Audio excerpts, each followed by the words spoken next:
What's up? Connie here from Midrange Disc Golf, and today we're doing it in the bag, or for me, in the cart and the pouch. All the discs I've been carrying this season and why. I'm gonna start with my putting putters. All season, I've been putting with these Pixels. These are the Electron Firm. I was also using the standard Electron at one point, and for how hot it's been this summer, I've just been preferring the firm plastic because it doesn't get as deformed, and the ones I was using were pretty beat up after a lot of use, so they ended up getting a little warped here in the top, and I didn't like that because I kept choosing a specific place to put my finger on each given disc, and I'd rather just go with something that feels straight out of the box. So I've been using these Electron Firm Pixels for putting. Next up, a couple of utility approach discs. I carry Total Eclipse Pitch and a Founders Edition Neon. These discs are both very slow, but I use them for very different reasons. I really use the pitch when I have a jump putt I want to put down, but it's just not quite close enough for me to do with my standard putters. These guys have a lot of glide, a lot like a glitch, but this one's a bit more overstable than the glitches I have experience with, and so for me, this was great. The Neon, on the other hand, is very slow as well, but it's not glidey at all. I throw this pretty hard on a lot of my approach shots, especially forehand shots where it feels a little more comfortable in the hand than it feels backhand, and I've been using this thing constantly. I can really rip on it when I'm fairly close to the basket, and it won't blow past and end up with a long comebacker. So I've been really using this disc a ton for my approach shots, so much that I've kind of almost faded this purple lavender color that it came in. So these are two of my utility approach discs. A step up from that, and I'm using my Luft Hydrogen. This is in the beta plastic, and this thing is a flip machine. I throw this really straight when I tone down on it, but anytime I really rip on this thing, it's gonna turn and then just barely drift to the right the entire time. I really love throwing this on Anheuser as well, so I can use that under stability, but Luft says it, this is the straightest putter in the world, and they're right. You should definitely have a Hydrogen in your bag. One thing that's surprising about the Hydrogen, and I think people wouldn't expect, is that it really does not have a lot of glide. It's a very deep disc, but it does not carry in the wind the way you would expect like a glitch or a pitch to do. When I want to throw an understable putter shot, but I need it to go far, I'm reaching for this Praxis. This is a tournament stamp from some of my homies back home in the home state of Maine. This is a great flip up and straight to turn disc. I really enjoy throwing this in tunnels. I can pop it up, and I can really push on this too because I know I'm counting on that understability.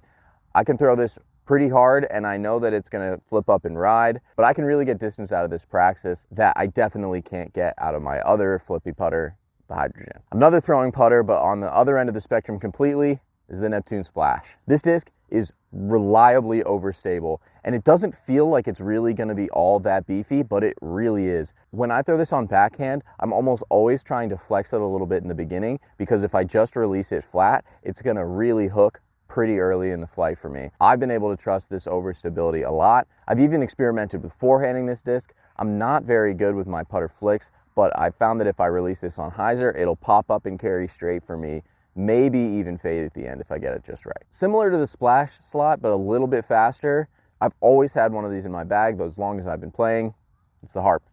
This is an absolute classic of a disc.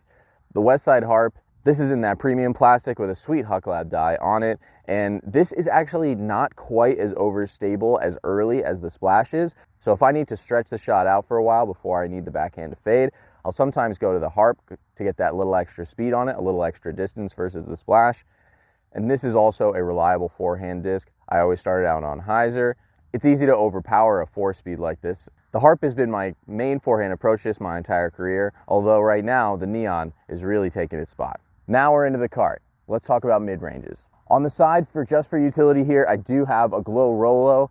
There's really no disc out there that's like a Rolo, and I'm not very good at throwing rollers. So this thing really comes in handy for me sometimes when I need to get a roller down, but I just don't have the skill to put a technical roller down with a faster disc. Before we talk about mid-ranges, I am missing one today. I just recently lost a Clash Peach that I was really starting to like, but I'm not sure what I want to do with this flippy mid-range slot that the Peach was in. I really like the turn I could get on the Peach right out of the box, but I'm also considering putting in a rock or something like that.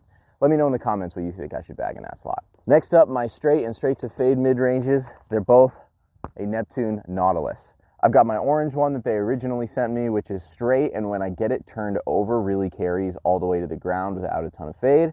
And then I've got this DGPT stamp Nautilus. They're both in the pearl plastic, but this one is way more overstable, so I can really rely on this a lot more. If I'm throwing a straight mid-range shot, I'm definitely going to the Nautilus, but if I need a little more hook at the end, I'm going for this blue one rather than this orange one. For my most overstable mid, it's the Luft Silicon. So sometimes I can reach around a corner with this disc that I really couldn't reach around typically with the mid-range because it'll really jump when I hit the ground with it. I can trust this disc on some forehand as well. If I push it out with a little bit of baby hyzer on it, pops up to flat and hooks at the end for me nice and strong.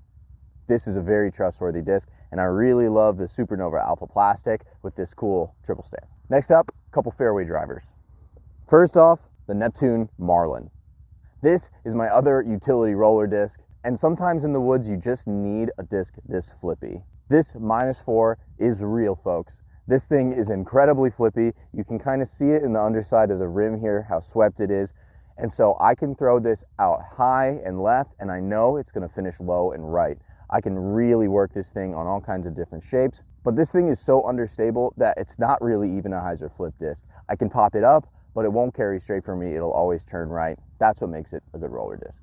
One step up is my Founders Edition Titanium. The Titanium is Luft's most easily accessible disc. I think that everybody should try one out. It's just a fantastic, pretty straight fairway. I tend to use this one on flip-up lines where if I'm really gonna push hard on it, I'm gonna start it out with some hyzer and it'll pop right up for me and drift right that entire time. I can also throw this out with a lot of anhyzer on it, and I know it's gonna carry right the entire time. It's not gonna quit turning on me. The Luft Titanium is one of my main fairway drivers. Now, if I'm gonna go straight with my fairway driver, but I need to hook at the end, I'm going for this tournament stamped Explorer.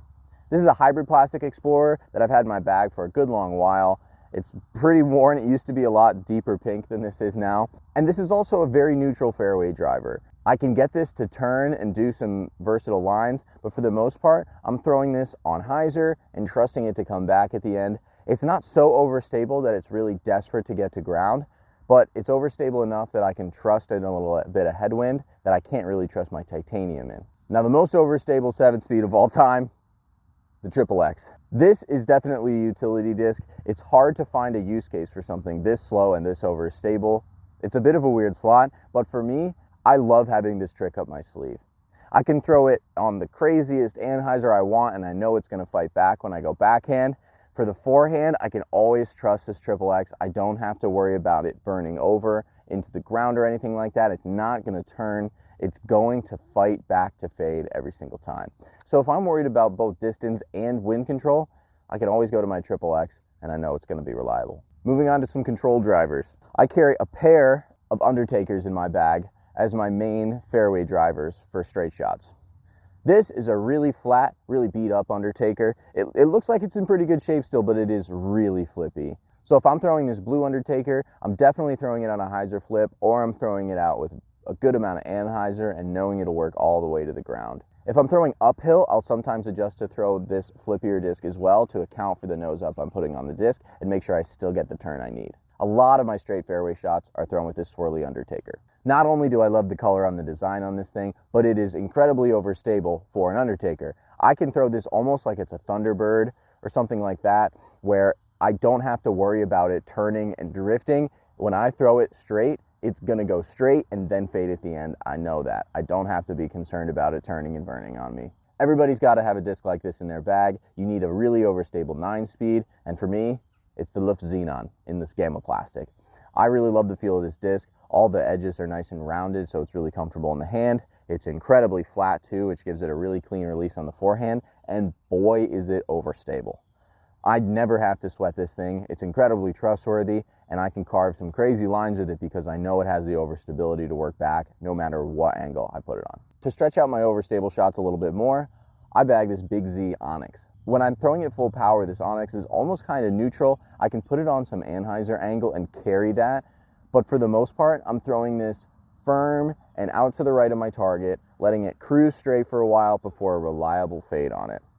The only problem I have with this disc is sometimes it's a little hard to find. I'd love to get an Onyx that's a little bit seasoned for me, but maybe isn't quite as hard to find as this gray disc. Now, probably my favorite disc that I've found this year is the Neptune Squid. This thing is so much fun. It's got effortless distance, and it's a really, really flippy for me. You can hear the heartbeat. It's just got such a tall dome on it, which means it just glides forever. but it's also super flippy when I throw it hard. That means I'm releasing it on a ton of hyzer and it's flipping up all the way over to ride for me. I can put this out on some crazy anhyzer angles as well and get all kinds of distance out of it. This disc is just super fun to throw, and I'm so glad it's back in the Neptune lineup. Now, the last of my control drivers is the one I'm probably the least sure about right now, is this Star Wraith. This thing is not your average Star Wraith. It is way overstable for what I'm used to Wraiths flying like, but it kind of fits in that slot for me right now. I need something that's as fast as my Squid, but has the overstability, and I need something faster than the Onyx when I'm interested in shots like that. So this is working out for me right now. I'm definitely interested in trying out a couple other Wraiths or a couple other discs in this slot so that I can find something a little bit more comfortable. At this point, this thing is just too overstable for the shots I want to put it on, but maybe I just need to hit a few trees with it first. Now let's talk distance drivers. For maximum distance in the widest fairway I need, I'm throwing this Luft Boreum. This is the most advanced disc that Luft makes. This underside rim here is curved and it cuts down on the drag, which makes this disc super fast. I can throw this a good 50 feet further than all my other distance drivers with the same amount of effort, but I need a lot of space to do it. This disc has really low high speed stability, but very high low speed stability. So right out of my hand when I throw it, it flips up very quickly and starts to move to the right, but no matter what, at the very end, it always fades very hard. So I really can rely on this disc as long as I've got a wide enough fairway to throw it down. For most of my distance driver shots, I'm going to this Raider. I've been throwing Raiders for almost my entire disc golf career, and this is probably my favorite run so far. It's a really perfect blend of stability. I think it's in a Lucid Ice plastic with this Ricky stamp on it, but this thing is my absolute workhorse. Whenever I'm playing a long course, I'm pulling this out on almost every tee, and I am just ripping on this thing. If I give it a good anhyzer angle, it'll definitely drift for me, but I know I'm gonna get a reliable finish out of this disc. It's not crazy flippy like a lot of Raiders I've thrown.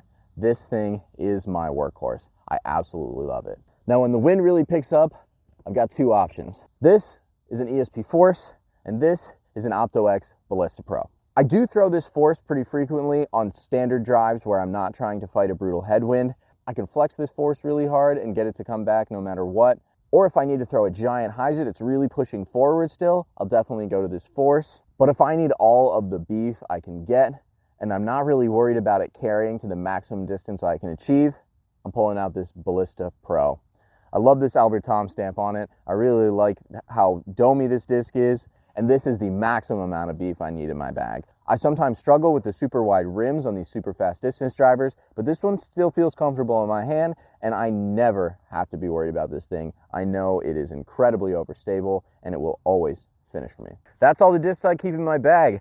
I've got a Zuka cart here. I think this is the XL. I got it a long time ago. All personalized with all my favorite stickers. This is a Dynamic Disc Ranger bag that has almost never left this cart. It has been modified now to become one with the cart. I'm rocking my idiosyncrasies as always. I have had some struggles with my idiosyncrasies this year, so I'm hoping to get a pair of the Brawlers that they're coming out with and solve this problem I tend to have with delaminating on the heel.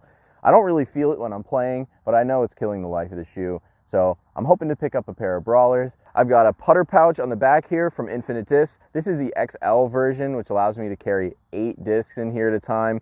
I've got my bird sauce on here on the side for grip control, and I've got a towel, my disc retriever here, and that's about it. These are the discs that I've been keeping in my cart for the 2024 season. It's been a great season. It's finishing out strong. If you have any questions about the discs I'm throwing or discs I should be throwing, drop them in the comments below. See you next time.